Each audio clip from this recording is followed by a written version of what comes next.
আবু মুসা আশআরী রাদিয়াল্লাহু তাআলা আনহু বলেন যে ইহুদি খ্রিস্টানেরা এই দিনকে ঈদ হিসাবে মূল্যায়ন করত, ঈদ হিসাবে মান্য করত, ঈদ হিসাবে জানত এবং তাদের স্ত্রীদেরকে উত্তম পোশাক এবং অলংকার পরিধান করাতো।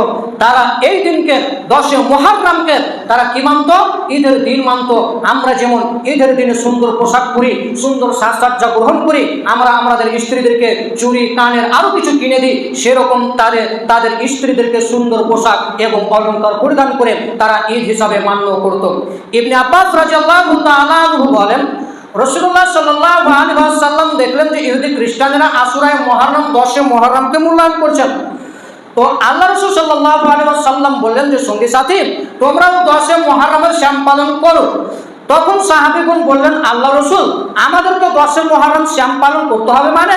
আপনি তো সারা জীবন বলে এসেছেন যে ইহুদি খ্রিস্টানের বিরোধিতা করো, খালিফুল ইয়াহুদ, ইহুদি খ্রিস্টানদের বিরোধিতা করো, ইহুদি খ্রিস্টানদের বিরোধিতা করো। আপনি সারা জিন্দেগি বলে এসেছেন ইহুদি খ্রিস্টানের বিরোধিতা করো, আজকে ইহুদি খ্রিস্টানের সাদৃশ্য গ্রহণ করতে হবে মানে? তখন আল্লাহ রাসূল বলছেন, আচ্ছা ঠিক আছে, সঙ্গে সাথে শুনে রেখো, আগামী বছর যদি বেঁচে থাকে তাহলে 9 মুহররম সহ শ্যাম পালন করবো ইনশাআল্লাহ। রাবি বলেন যে তিনি আগামী বছর আগে তিনি ইন্তিকাল করেছিলেন, 9 শ্যাম আর পালন করতে পারেনি। তাহলে 9 শ্যাম পালন করাবে খালিফুল ইয়াহুদের বিরোধিতা, আর 10 শ্যাম পালন হবে মুসা শুকরিয়া হিসাবে। আবার মনে রাখুন, 9 মুহররম হচ্ছে মুসা ইহুদি খ্রিস্টানদের বিরোধিতা এবং 10 মুহররমের শ্যাম রাখবেন শুকরিয়া মুসা আলাইহিস সালামের শুকরিয়া হিসাবে। মুসা আলাইহিস সালামের শুকরিয়া হিসাবে আমাদের নবী শ্যাম পালন করেছিলেন, আমাদের নবীর উম্মতেরা শ্যাম পালন করেছিলেন, সাহাবায়ে কেরামেরা শ্যাম পালন করেছিলেন। আমরাও রাসূলের উম্মত, আমরাও এই 10 মুহররম 9 মুহররম শ্যাম পালন করব।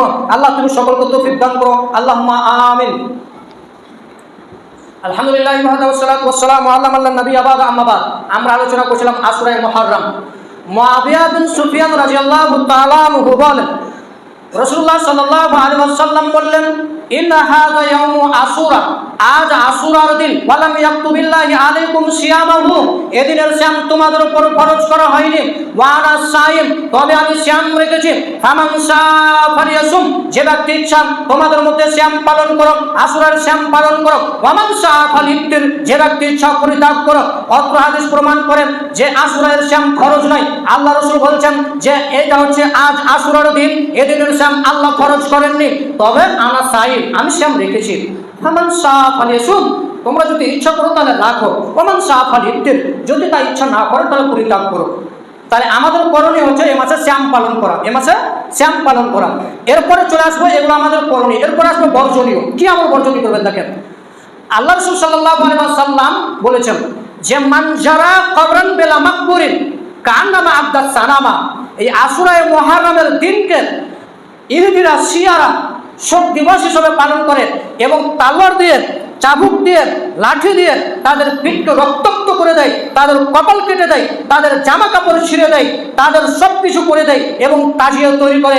এবং তারা এও আকীদা রাখে যে তাজিয়ার ভিতরে হুসাইন রাদিয়াল্লাহু তাআলা আনহুর রূহ মোবারক আসবে। কি আসবে? রূহ মোবারক। তাজিয়ার ভিতরে হুসাইনের রূহ আসবে, এটা তাদের আকীদা। এবং তাজিয়াকে লক্ষ্য করে তারা সাজদা করে এবং তাজিয়াকে লক্ষ্য করে তারা মান্য করে এবং তাজিয়াকে সাজদা করে।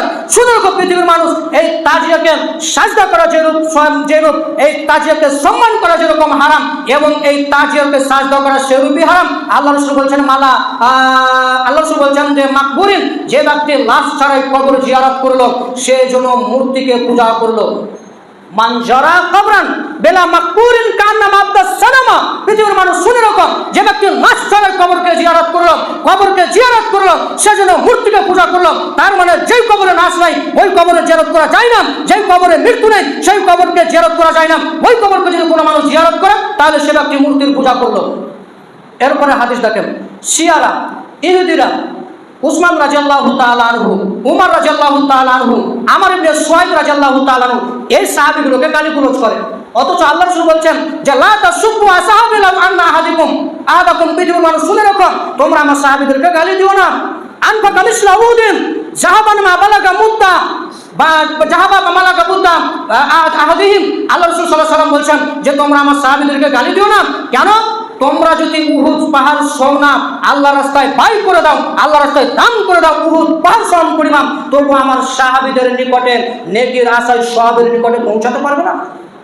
তোমরা আমার সাহাবীদেরকে গালি দিও না, আমার সাহাবীদেরকে গালি দিও না। কেন? তাদের সওয়াবের নিকট, তাদের নেকির নিকটে তোমরা পৌঁছাতে পারবে না যদি তোমরা উহুদ পাহাড় সমান সোনা দান করে দাও, হীরা দান করে দাও, টাকা দান করে দাও, তারপরে সাহাবীদের নিকট পৌঁছাতে পারবে না। এরপরে